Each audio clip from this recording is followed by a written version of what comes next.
They say a roof is the only thing standing between a family and the sky. It keeps out the rain, holds in the heat, and shelters everything you've ever built from the slow, relentless erosion of time. It's simple carpentry and physics. Rafters, joists, collar ties, and plywood decking. A child can draw it on a sheet of paper. But when a certified inspector climbs down the fold-out wooden ladder from an attic you've walked beneath every single day for 28 years, his face drained white as flour and his voice shaking like a leaf in an autumn wind, carpentry has nothing to do with it. That's when the timber and insulation turn into something else entirely. That's when the foundation beneath your feet gives out without a single sound.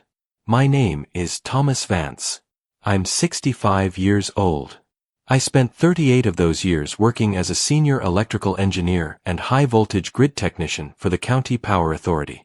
That means I spent my entire adult life looking at invisible currents, the hidden power flowing behind dry walls, under copper conduit, and inside heavy steel junction boxes where one loose wire or one rusted ground clip can ignite a fire that consumes an entire block before the siren on the local engine even starts to wail.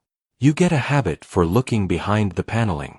You learn never to trust a freshly painted wall until you've pulled the faceplate off and checked the copper wiring underneath with your own eyes. I thought I knew my own house the exact same way. It's a 4-bedroom colonial built in 1968, sitting on 2 acres of mature pine and silver maple at the top of Ridgeview Terrace. Brick chimney, cedar clapboard siding, and a wraparound front porch that my late wife Eleanor spent 3 summers filling with potted ferns and hanging wicker chairs. Eleanor passed away 4 years ago after a long, quiet fight with cancer that left the rooms downstairs feeling far too large and far too still. I stayed on because every corner of the house held her handiwork. The blue floral wallpaper in the breakfast nook she'd hung herself, the hand-sanded oak banister along the staircase, and the garden shed out back where her brass watering cans were still lined up along the cedar shelf. Our daughter, Evelyn, was 35. She was a senior associate at a corporate marketing firm downtown, sharp, ambitious, hyper-organized, and married to a man named Marcus whom I'd spent 7 years trying to respect and 5 years trying to endure. Marcus called himself a private equity asset manager, which, near as I could tell from his tailored suits and expensive leased European sports cars, meant he brokered speculative real estate ventures using borrowed capital and other people's life savings. It was a cool, overcast Thursday morning in late October when the blue utility van pulled up my gravel driveway. Evelyn had called me 2 days prior, her tone brisk and full of efficiency. She'd explained that her firm's estate planning advisors recommended a formal property audit and structural inspection of the homestead.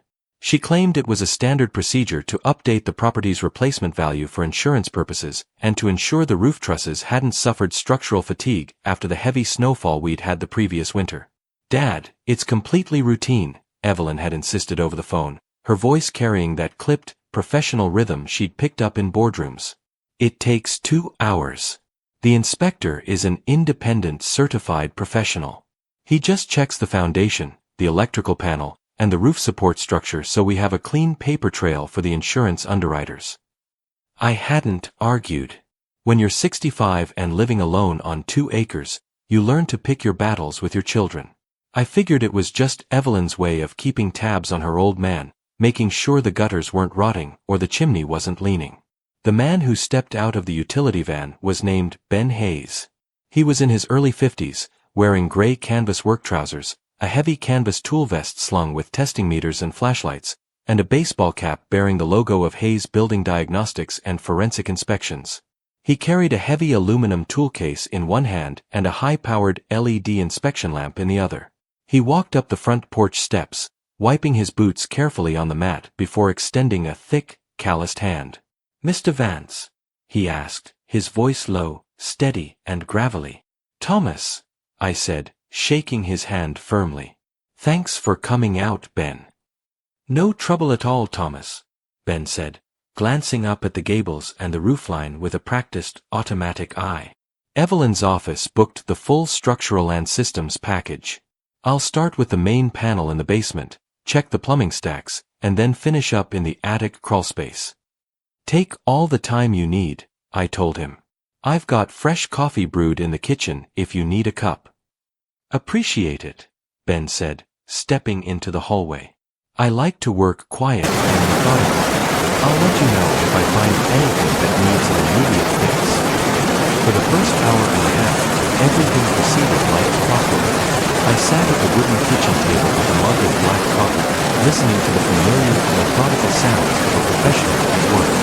I heard the metal door of the electrical breaker panel open and closing downstairs in the basement. I heard the faint, high-pitched hum of his moisture meter against the plaster walls in the dining room, and the soft scuff of his leather boots along the hallway floor.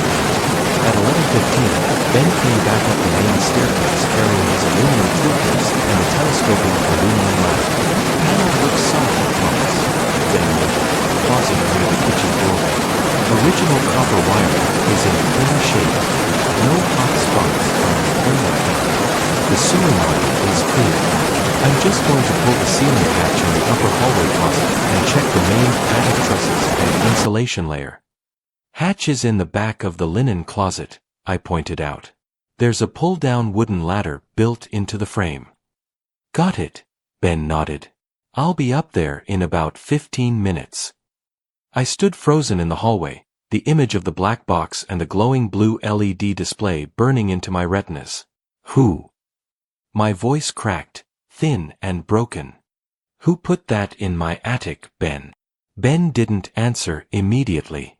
He reached out, clicked the camera screen dark, and slid the device back into his pocket. "The wiring isn't old, Thomas," Ben said, his tone dropping into a terrifyingly calm register. "The copper conduit is brand new. The factory inspection sticker on that digital timer is dated 3 weeks ago. And the installation wasn't done by an amateur." Ben looked at me, his face grim. "Whoever installed that device knew your house's electrical layout down to the inch. And they knew you would never come up here." My phone rang inside my trousers pocket. The sharp, loud electronic chime shattered the silence of the hallway like a stone thrown through a plate glass window. I stood there for 3 seconds, unable to move, my heart hammering against my ribs like a trapped bird inside a cage.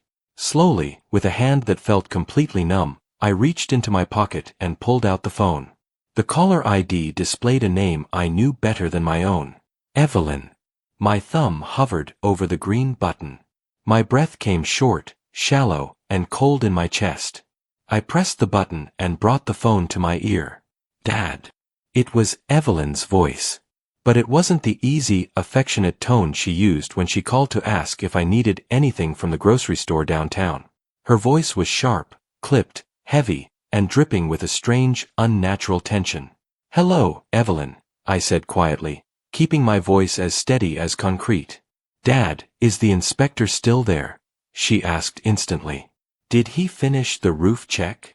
I looked at Ben Hayes standing in front of me in the dark hallway, his eyes locked on mine, his head shaking once in a silent, emphatic warning. He's just finishing up, Evelyn," I said, my voice barely above a whisper. There was a long, heavy pause on the line. I heard the faint rustle of paper in the background, and then the distinct, low rumble of Marcus's voice speaking to someone in the room beside her. "Good," Evelyn said, her voice tightening visibly over the receiver. "Because Marcus and I are driving up Ridgeview Terrace right now with our financial advisor. We need you to step out onto the front porch and sign the structural indemnity waiver before the county recorder's office closes at 4. The line went dead with a flat, electronic click. I stood in the dark hallway holding the silent phone against my ear for 3 long seconds before slowly bringing my arm down. The hallway around me had suddenly grown vast, hollow, and freezing cold. "We need you to step out onto the front porch and sign the structural indemnity waiver before the county recorder's office closes at 4. The words repeated in my mind, turning over like heavy, jagged stones in a deep river current. She hadn't asked if I was feeling all right. She hadn't asked if the roof was sound.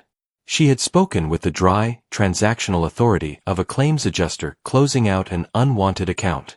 Ben Hayes reached out and grabbed my forearm again, his thick fingers trembling against my canvas sleeve. "Thomas," Ben rasped, his eyes wide and bloodshot behind his glasses. "Did she say she was coming here right now?" "She's on her way up Ridgeview Terrace," I whispered, my throat feeling like it was lined with dry sand. She said she's bringing Marcus and a financial advisor. They want me to sign a structural indemnity waiver. Ben let out a harsh, sharp breath that sounded like a tear in dry paper. A structural indemnity waiver? Thomas, do you know what that paper is? If your home suffers a total catastrophic loss, like a massive structural fire, an indemnity waiver reassigns the primary insurance casualty payout straight to the designated secondary trustee or mortgage lien holder. It waives the requirement for an arson investigation audit before the policy settles. Light, filthy, blinding, and ice-cold, finally broke through the fog in my mind. It wasn't about an insurance appraisal. It wasn't about updating property records or checking for winter truss fatigue. It was about a $4 million umbrella casualty policy that Eleanor and I had taken out 20 years ago when we paid off the mortgage, a policy that named Evelyn as the sole secondary beneficiary in the event of my death or permanent displacement. Marcus's private equity firm wasn't managing assets. He was drowning in high-interest debt, facing margin calls on speculative commercial leases downtown, and he had targeted the one piece of unencumbered real estate and liquid insurance equity left in the family, my house. They were going to burn my home to the ground with me inside, call it an accidental electrical fire, and use the waiver to sweep the floor into a private trust before the ashes even cooled. We're calling the state police right now, Ben declared, pulling his own cell phone from his canvas vest. And the county arson squad. I'm not letting those monsters step foot in this house. Wait, Ben, I said, putting my hand over his phone. My voice wasn't shaking anymore. 38 years as a senior grid inspector teaches you a cold, mechanical stillness when an electrical surge threatens to blow a transformer station. Rushing around in the panic doesn't stop the voltage. You isolate the circuit, you locate the ground fault, and you prepare the breaker. If you call dispatch now, I said softly, looking Ben dead in the eye. A marked patrol car pulls up the driveway with sirens on. Marcus sees the flashing lights from down the hill, turns his sports car around, dumps his burner phone into the river, and walks away completely clean. That remote receiver in the attic disappears, and no prosecutor in the state can link the wiring to him. Ben stared at me, his mouth working silently. Thomas, that's a live incendiary device sitting 20 feet above our heads. The receiver operates on a local radio frequency module, I said, my engineering mind calculating the schematic in real time. Look at the antenna length on that camera photo. It's a short-range, multi-gigahertz trigger. It needs to be within 300 yards to catch a clean activation signal. They can't set it off from downtown. They brought the trigger in their car. I looked down the stairs toward the front door. They built a trap in my roof, Ben, I whispered, feeling an icy rage settle deep into my marrow. So we're going to build one on my porch. Ben didn't call the standard dispatch line. Instead, he made a direct private call from his personal cell to Detective Sergeant Richard Vance, a lead investigator with the State Police Arson and Explosives Division, who also happened to be my late wife Eleanor's nephew. Richie, I took the phone from Ben, my voice cutting clean through the speaker. It's Uncle Thomas. I need a tactical arson unit and 2 plainclothes cars at the bottom of Ridgeview Terrace within 10 minutes. Don't run sirens. Park behind the old water tower near the timberline. Uncle Thomas? Richie's sharp voice came back instantly. What's going on up there? Your cousin Evelyn and her husband put a remote chemical incendiary box on my main ridge beam, I said calmly. They're pulling up the driveway right now with a lawyer to force me to sign a casualty waiver before they trigger the coil. Bring a signal jammer, Richie. Bring a signal jammer and bring a video crew. There was a sudden, sharp intake of breath on the line. 10 minutes, Uncle Thomas, Richie said, his tone dropping into pure steel. Do not sign anything. Keep them on the front porch. If they make a move toward the house, step off the porch onto the lawn. I will, I said and hung up. I turned to Ben. I need you to take your utility van, pull it around to the side of the garage out of sight, and stand by with your inspection camera recording from behind the boxwoods. Ben nodded once, his face grim. I've got 300 gigabytes of digital storage on this rig, Thomas. I'll catch every word they say. 2 minutes later, tires crunched across the wet gravel of my driveway. A dark sleek Porsche Panamera, Marcus's prized possession, painted metallic slate gray, pulled up to the flagstone walkway. It parked at an aggressive angle, blocking my pickup truck in the carport. 3 doors opened almost simultaneously. Marcus stepped out of the driver's seat first. He was 42, tall, with slicked-back dark hair, wearing a tailored charcoal coat over a bespoke suit, holding a sleek leather briefcase in his leather-gloved hand. From the passenger side came Evelyn. My daughter. My only child. She wore an expensive camel haircoat, her dark hair pulled back into a tight, flawless bun, carrying a red expandable accordion file folder tucked under her arm. And from the rear door stepped a third person, a thin, narrow-faced man in his late 50s wearing a pinstriped suit, gold-rimmed spectacles, and carrying a leather document folio. Their attorney. I didn't wait for them to knock on the oak door. I didn't want them stepping inside the hallway where Eleanor's dried hydrangeas hung beside the mirror. I walked down the stairs, opened the solid front door, and stepped out onto the porch, closing the door firmly behind me. I stood at the top of the 3 wooden steps, resting my hands lightly on the porch railing, looking down at them. The overcast sky had darkened to a heavy, slate gray. A cold drizzle was beginning to fall, rustling through the yellow leaves of the silver maple. "Dad!" Evelyn called out, stepping up the flagstone path with a tight, professional smile that didn't reach her pale blue eyes. "You're still outside. Where's the inspector? Did he leave?" "He just wrapped up his notes and pulled around back to write his report," I said, keeping my tone perfectly flat. Marcus stepped up beside her, his leather loafers making a soft, damp crunch on the gravel. He didn't offer a hand. He adjusted his dark tie and looked up at the roof line with an impatient, calculating eye. "Thomas," Thomas, his voice small, deep, and dripping with practiced charm. "Good to see you. We brought Mr. Sterling from Sterling and Associates. We need to wrap up this paperwork quickly. The county recorder's office closes at 4 sharp, and we have a dinner reservation downtown at 6. The third man, Mr. Sterling, stepped forward, pulling a silver fountain pen from his breast pocket and tapping the document folio in his hands. "Mr. Vance," Sterling said, his voice clipped and dry as autumn twigs. "I have the emergency structural indemnity release and casualty assignment forms here. As requested by your daughter in her capacity as power of attorney design, this document waives post-disaster appraisal limits and authorizes immediate administrative settlement options under your primary property policy." I looked at the silver pen in Sterling's hand. Then I looked at Evelyn. "A casualty assignment form, Evelyn?" I asked softly, my voice carrying over the sound of the rain. "Why would an insurance appraisal require me to waive my right to an arson investigation audit?" Evelyn's smile froze for a fraction of a second. A tiny, involuntary twitch flickered at the corner of her left eye. "Dad, don't be dramatic," she said quickly, stepping up onto the first porch step. "It's standard corporate language. The insurance underwriters require it because the house is over 50 years old. If there's an electrical fault or a storm loss, it prevents the insurance company from dragging out payouts in court for 3 years while you sit in a temporary shelter." "An electrical fault?" I echoed, leaning slightly against the wooden post. "Is that what you think might happen, Evelyn? An electrical fault in the roof space?" Marcus took an aggressive step forward, placing his hand firmly on Evelyn's shoulder and glaring up at me.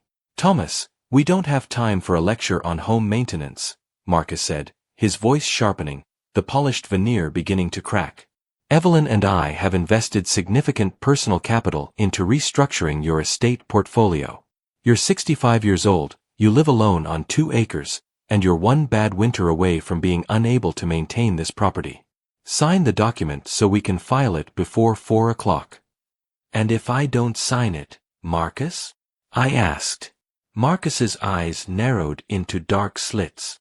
He reached into his coat pocket, his fingers curling around a small, rectangular black object, a device no larger than a key fob with a single rubberized red button on the faceplate. "If you don't sign it, Thomas," Marcus said, his tone dropping into a low, vicious murmur that sent a chill straight to my bones. "You're going to find out just how quickly an old wood frame house can become completely uninhabitable." Evelyn didn't stop him. She didn't flinch. She just held out the red accordion folder and pointed the silver pen at the signature line.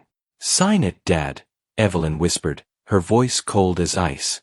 "Sign it now, or we do this the hard way."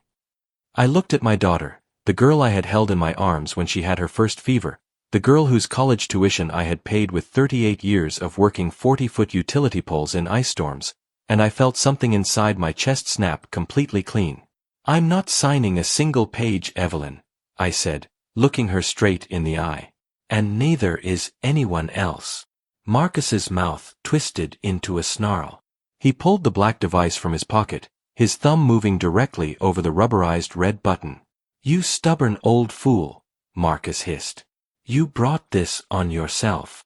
He pressed his thumb down hard on the button. Nothing happened. No spark. No hum. No roar of chemical flames from above. Marcus blinked, staring down at the device in his hand.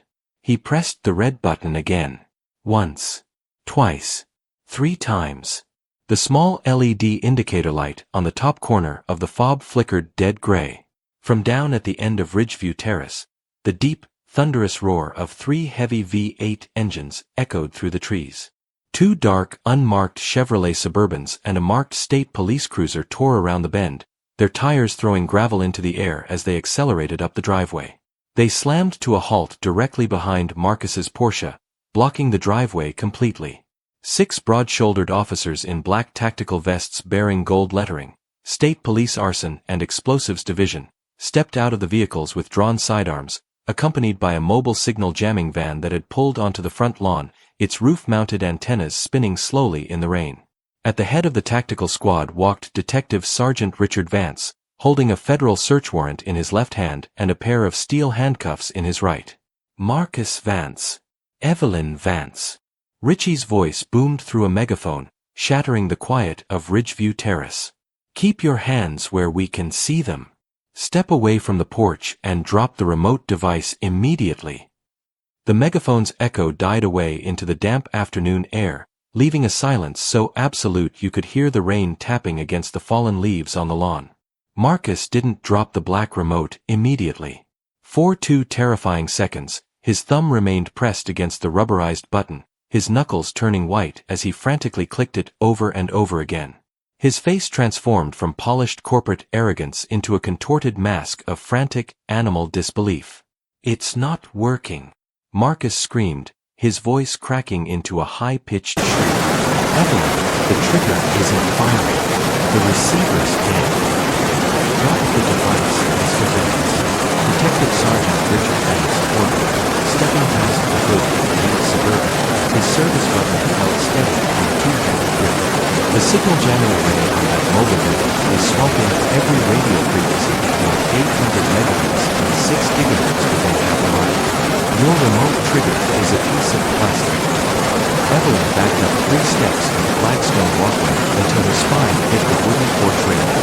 Her face had gone completely gray, not pale, but a dull, lifeless slate color. The red expandable folder slipped from her fingers, spilling crisp white legal documents across the damp stones at her feet. "Richie!" Evelyn stammered, her voice trembling violently. "Richie, what is this? What are you doing here? This is a private family matter.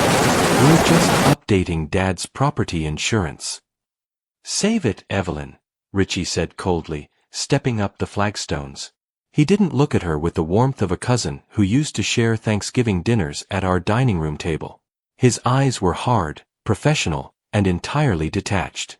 "Your financial advisor, Mr. Sterling, can drop his briefcase right there on the grass." The narrow-faced lawyer didn't wait to be told twice. He released his document folio instantly, raising both hands into the air, his knees shaking so badly his pinstriped trousers fluttered in the wind.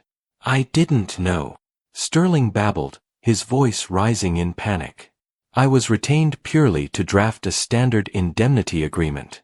I have no knowledge of any physical alterations to the residential property." "Shut up, Sterling." Marcus snarled, turning on the attorney like a cornered dog. You drafted the casualty assignment clause. You took a $20,000 retainer out of our escrow account.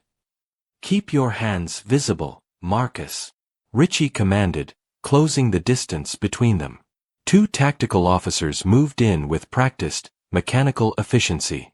One officer forced Marcus down onto his knees on the damp gravel, pinned his right arm behind his back, and twisted the black remote fob out of his gloved fingers. The second officer secured his wrists in heavy steel handcuffs with a loud, sharp click-clack. Marcus Vance, Richie read from a laminated card pulled from his tactical vest. You are under arrest for attempted aggravated arson, conspiracy to commit insurance fraud, reckless endangerment, and attempted grand larceny. You have the right to remain silent. Dad! Evelyn shrieked, turning toward me on the top step, her hands clutched against her chest as tears began streaming through her makeup. Dad, tell them to stop. You know Marcus. He's under immense financial stress. His firm was facing a receivership order downtown. He made a mistake, Dad. He was just trying to protect our family's financial future. I stood on the top wooden step, looking down at my daughter. 38 years of working high-voltage grid lines teaches you that when a live wire snaps and falls onto dry brush, you don't bargain with the fire. You don't ask the current why it's burning. You cut the transformer at the substation, and you let the cold reality settle in.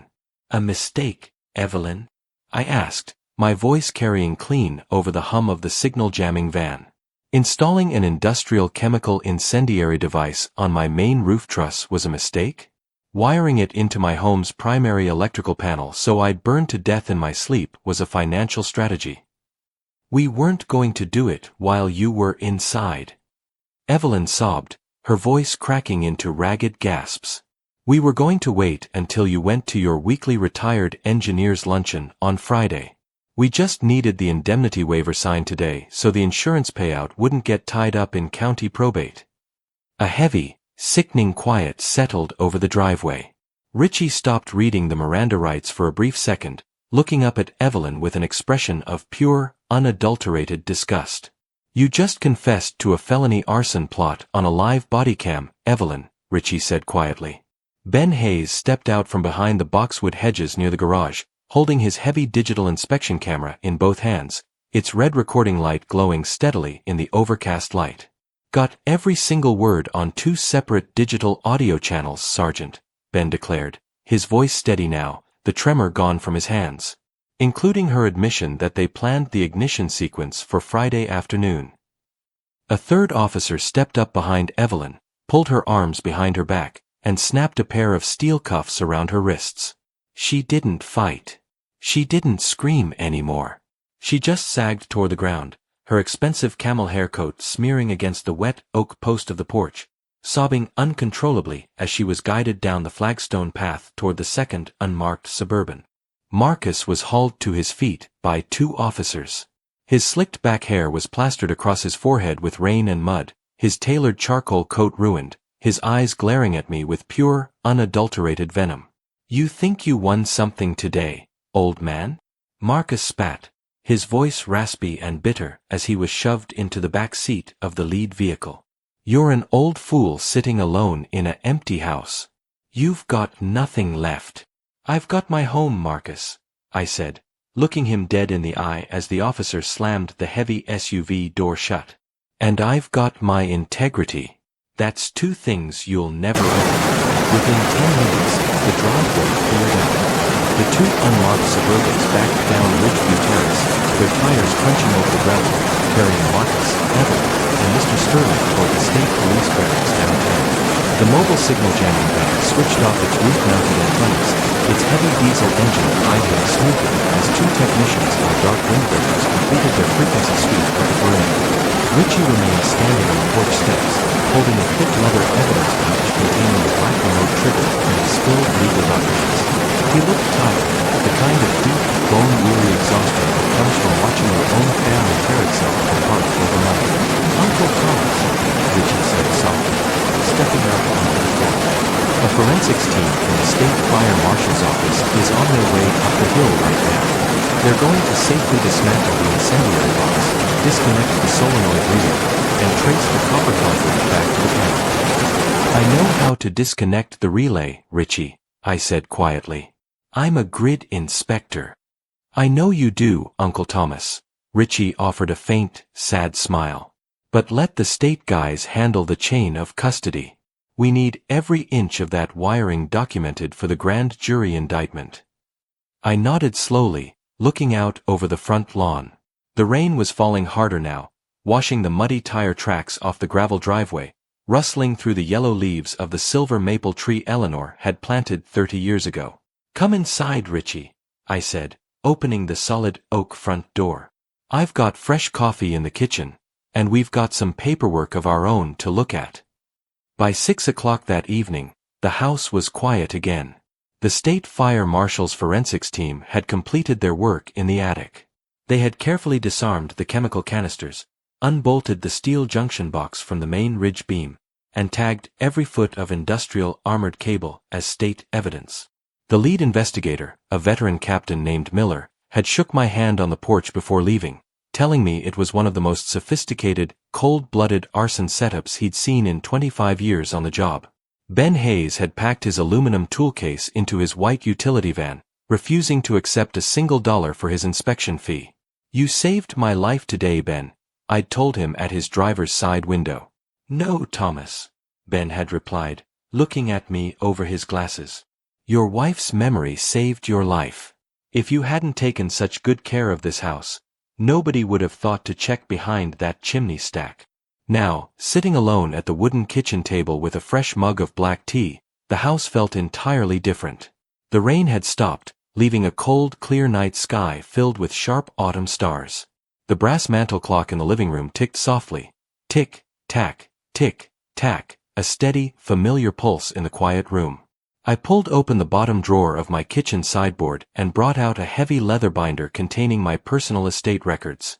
Inside that binder was the original land deed to Ridgeview Terrace, every maintenance invoice going back 28 years, and a certified copy of the Vance Family Irrevocable Living Trust, a document Eleanor and I had drafted 10 years ago with our family attorney downtown. Under that agreement, the house on Ridgeview Terrace wasn't even owned by me as an individual, nor was it subject to standard secondary inheritance claims. It was held entirely within an irrevocable trust, with me as the sole trustee and the State Wildlife and Forest Conservation Foundation named as the ultimate beneficiary in the event of my death. Evelyn couldn't have claimed the land title even if the house had burned to the ground. Marcus's private equity creditors couldn't have placed a lien against the property if they'd sued for 50 years. The entire $4 million casualty scheme they had built, the fake insurance audit, the remote incendiary box, the forced indemnity waiver, was built on a foundation of absolute, arrogant ignorance. My phone on the kitchen table chimed softly. It was a text message from Richie at the state police barracks downtown. Marcus Vance held without bail on attempted murder and arson charges. Evelyn's legal counsel negotiated a full confession in exchange for a secondary plea. State Financial Crimes Unit executing search warrants on Apex Equity offices right now. I read the message twice, set the phone face down on the table, and took a slow sip of my hot tea. I didn't feel triumph. I didn't feel revenge. I felt the quiet, heavy peace of a man who had spent 38 years looking at structural stress points, a man who understood that when a building is built on bad soil with cheap timber and hidden rot, you don't weep when the roof finally falls in. You clear the debris, you honor the foundation, and you keep standing on solid ground. The legal system doesn't move with the sudden, violent velocity of a spark hitting a chemical igniter. It moves like a heavy glacier, slow, cold, grinding everything in its path into fine dust until there's nothing left standing. Over the next 3 weeks, the quiet routine of Ridgeview Terrace was punctuated by the steady arrival of official envelopes, process servers, and private investigators working for the state attorney general. Marcus Vance's private equity firm, Apex Equity Partners LLC, collapsed within 48 hours of his arrest. When the State Financial Crimes Unit executed their search warrants on his third-floor office suite downtown, they uncovered a paper trail that read like a masterclass in corporate desperation. Marcus hadn't just defaulted on his commercial development loans. He had systematically embezzled nearly $2.8 million from 3 private pension funds he managed, using new investor capital to pay off old high-interest bridge lenders while staging elaborate asset audits to keep the regulatory auditors off his back. He was 3 days away from a formal federal indictment when he brought that remote trigger to the front porch. His defense attorney tried early on to file for bail, citing Marcus's lack of a prior criminal record and his standing in the regional business community. The presiding magistrate took one look at the evidence presented by Detective Sergeant Richard Banks, the state police body cam footage, Ben Hayes' 2-channel digital recording, and the forensic report on the military surplus solenoid device, and denied bail immediately. Marcus was remanded to the county correctional facility to await trial on 5 separate felony counts, including attempted first-degree murder, attempted aggravated arson, and grand larceny. Evelyn's legal path took a different, far more tragic turn. Because she hadn't physically wired the solenoid relay herself and had no prior criminal record, the state prosecutor offered her a formal plea agreement. If she gave full, unreserved testimony against Marcus regarding the embezzlement scheme and the arson planning, the state would reduce her charge from attempted murder to secondary conspiracy to commit insurance fraud and reckless endangerment. Her attorney, a sharp, gray-haired woman retained through what remained of Evelyn's personal savings, called me on a Tuesday afternoon, asking if I would be willing to meet with Evelyn in a private consultation room at the county courthouse before her formal plea hearing. I almost said no. Every instinct I had learned over 38 years of inspecting high-voltage power lines told me that once a circuit breaks and the transformer blows, you don't go poking around the scorched metal with your bare hands. But Eleanor's voice echoed in the back of my mind, the gentle, persistent voice of a mother who had spent 35 years hoping her daughter would turn out to be someone different. I drove down to the county courthouse on a damp November morning, my bad hip aching against the chill. The consultation room was small, windowless, and smelled of industrial floor cleaner and stale coffee. Evelyn sat on one side of a long oak table, wearing a plain gray county jumpsuit, her hair pulled back into a messy ponytail, no makeup, her eyes red-rimmed and sunken into dark, hollow sockets. She looked up when I walked in, her lower lip trembling violently. "Dad," she whispered, her voice barely audible over the hum of the fluorescent ceiling lights. I sat down in the wooden chair across from her, keeping my hands folded together on the table. "Hello, Evelyn," I said quietly. "Dad. I didn't know he was going to wire the house to burn while you were inside," she sobbed, burying her face in her hands, her shoulders shaking under the rough cotton of her jumpsuit. "I swear to God, Dad, I didn't know about the solenoid relay. Marcus told me. He told me it was just a smoke generator. He said it would trigger the smoke detectors, create minor ceiling scorch marks, and force the insurance adjuster to write off the structure without anyone getting hurt." I looked at my daughter across the table. "Evelyn," I said, my voice steady, slow, and absolute. "You brought a lawyer and a casualty release waiver to my front porch while a military surplus chemical igniter was sitting 20 feet above my head. You told me to sign the paper, or you'd do it the hard way. Whether you thought it was smoke or chemical fire, you were willing to destroy your mother's home and put your old father on the street to cover your husband's debts." Evelyn didn't answer. She couldn't answer. There is no language on earth that covers the distance between a father's love and a daughter's betrayal. "Why didn't you just come to me, Evelyn?" I asked the question hanging cold in the small room. "Why didn't you come to this house, sit at the kitchen table, and tell me you too were drowning?" "Because Marcus said you'd look down on him," she cried out, her eyes raw and bloodshot. "He said you always treated him like a crook. He said you loved that old house and your memory of Mom more than you ever cared about my success." I closed my eyes for 3 long seconds, taking a slow, deep breath. "I spent 38 years working utility poles in ice storms so you could go to college without a single dollar of debt, Evelyn," I said softly, opening my eyes to look straight into hers. "I didn't treat Marcus like a crook because he was poor. I treated him with caution because I watched him spend 6 years using other people's lives as collateral for his vanity." I stood up from the wooden chair, pushing it back against the floorboards with a soft, clean scrape. "Your mother left this house to be a place of safety," I told her, reaching for my canvas jacket. The State Trust will ensure it stays that way long after I'm gone. I hope you find a way to rebuild your life when this sentence is over, Evelyn. But the door on Ridgeview Terrace is closed. I didn't wait for her response. I walked out of the consultation room, down the marble steps of the courthouse, and out into the crisp November air. By mid-December, the winter snow had begun to fall, dusting the silver maple trees and the gables of Ridgeview Terrace in a clean, spotless white blanket. The trial dates were formally set for the spring.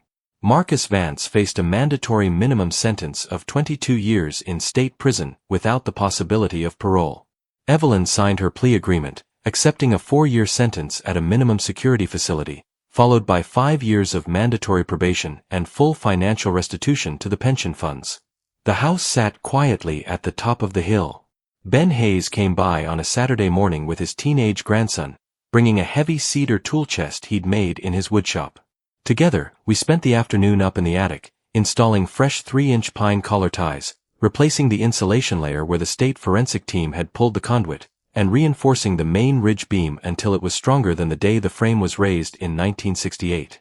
At 4 o'clock, when the winter sun was dipping low over the river valley, casting long blue shadows across the snow, Ben and his grandson packed their tools into the white utility cart.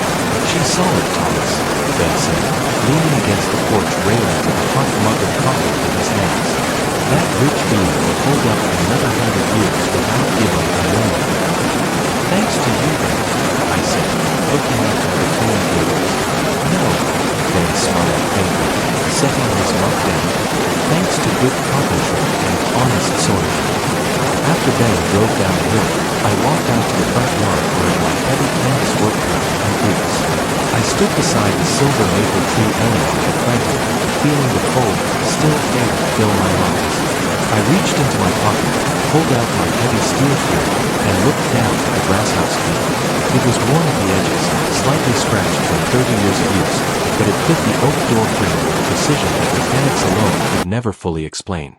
I walked up the front porch steps, stepped into the warm entryway, and closed the heavy 3-inch oak door behind me. I pushed the brass key into the lock and turned it to the right. The heavy deadbolt shot forward into the solid oak frame, locking out the cold, securing the quiet warmth inside, and holding 38 years of honest work exactly where it belonged. Unbroken, unshaken, and completely standing on solid ground.